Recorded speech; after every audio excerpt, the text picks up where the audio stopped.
anyway, what would happen is that the Bedouins would come into Mecca and women would sit with their children. Now the Bedouin would look to see the powerful family, because it's important to note the Arabs have a concept of ihsan prior to Islam. And the idea was, if somebody gives you a good turn, you have to give them a good turn as well, as a way of mukafa'ah, paying back. So it's not that they did things solely for that reason, but they recognized that that was part of their social structure. And now, at this time, another important thing to remember, this is an orphan now. Despite the fact it's Abdul Muttalib. Abdul Muttalib is getting old. He's already in his 70s. He's getting old. He is not going to be an important person. It's diminishing his authority in the Quraysh. Also, from his sons, there's no one of great distinction that is really showing these kind of leadership qualities that are going to emerge. In fact, it's the Makhzumites now that are reemerging, and the Umayyads. Right? Now, what happens is that they get all these Qurayshi babies are taken by the different tribes. And Bani Sa'ad was one of the tribes that used to come down and take them. And Bani Sa'ad, it was a drought year. So the Arabs were having a hard time inside Mecca, but the Bedouin were also having a hard time outside. And Ḥalīmah Sa'diyah mentioned that during this time, there was no kala, like fodder for the livestock, so that the milk wasn't there. She didn't even have milk from her breast very much to give her own child, who was she was suckling. And she goes in hoping to get a good child. They're all taken, and nobody's left except the Prophet ﷺ, who's with Amina, and he's an orphan. Right? And Amina doesn't have any money. And so Ḥalīmah says to her husband, who's known as Ibn Abi Kabsha, she says to her husband, as they're about to leave, it's horrible that we're coming here and we came to get a child and we're going to go back without a child. And so she says, why don't we just take this orphan? Which is amazing also because her name, Ḥalīmah, is somebody who's shows, concern and compassion for others. So this is definitely part of her nature. So she takes the baby, and Amina's pleased with this. Now, one of the things that she said also is maybe some barakah will come from taking. In other words, there's no material gain here, but maybe we'll get some barakah, some grace from Allah if we do, because it's an act of charity. She's recognizing we're being charitable, and maybe we'll get some ihsan from Allah. So there's a pure intention here.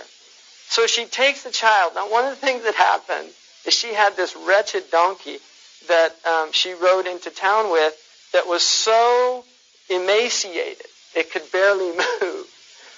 And as they're going back with Bani Sa'ad, her donkey's ahead of all the other donkeys. And the women are saying, where'd you get that donkey from? She said, it's the same one I came with. And they said, what happened to it? Because they saw it, she was lagging behind.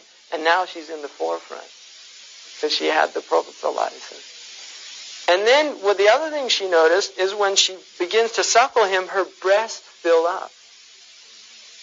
Right? So she's witnessing something interesting is happening here. And then when she goes in back to where Bani Sa'ad is from, the other thing that happens, which is extraordinary, is that she sends her goats out and they come back full, whereas the other goats of Bani Sa'ad are coming back empty. And so they start telling the shepherds, go where Ḥalīmah's goats are going. And they do it, but the same thing happens. So this barakah is entering the house or the khayma, the tent of Ḥalīmah Sa'diyya and her husband. And then what happens at another very significant event, when the Prophet ﷺ, he stays for 2 years, and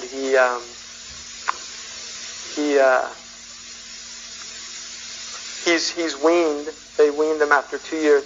She takes him back to Amina, and she wants to keep him. And this was obviously a common thing. Wet nurse will get attached to the child because she's also considered a mother, right, to the Arabs. And Amina wants the child, but she says, it was a bad year with them, and she convinces Amina that she wants to keep the baby for some more time until it gets strong, because the desert's going to be better for it. And so she goes back.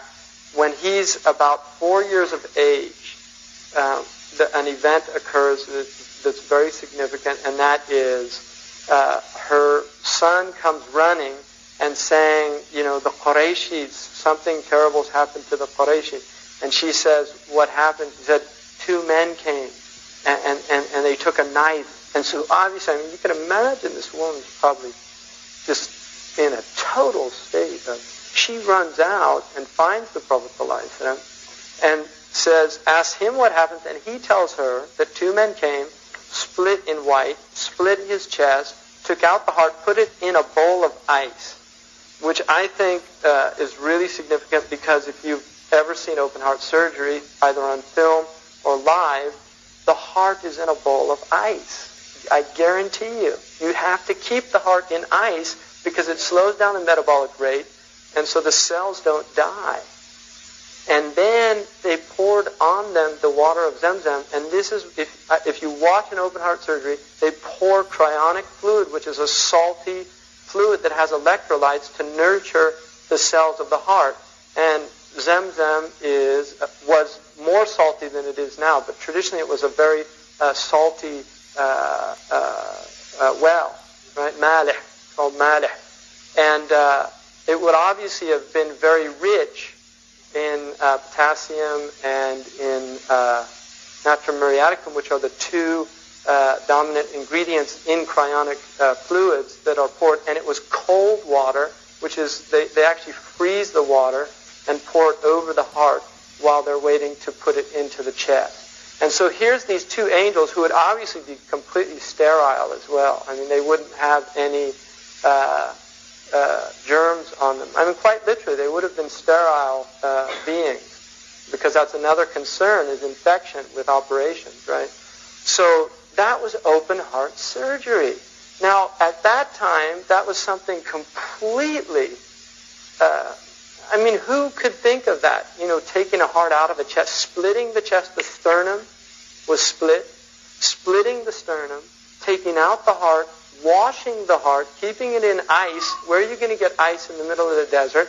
And then putting the heart back and sewing up. And there's 2 riwayas, one that said he didn't have an athar, and another said that there were actually stitch traces on his body, which is seen with people that have open heart surgery. They have stitches. The point, though, is this event happens. Ḥalīmah believes it. She doesn't know what it means, but she knows it's something very big. And so she gets very nervous and takes the child back. And she gives the child back after saying that she was going to keep the child. Amina says, "What's the matter?" She says, "Nothing." "No, you have to tell me what happened." She told him, and she said, "I'm not worried because I know this child has a great sha'n, right, a great affair." And so that is a really major event in the life of the Prophet ﷺ.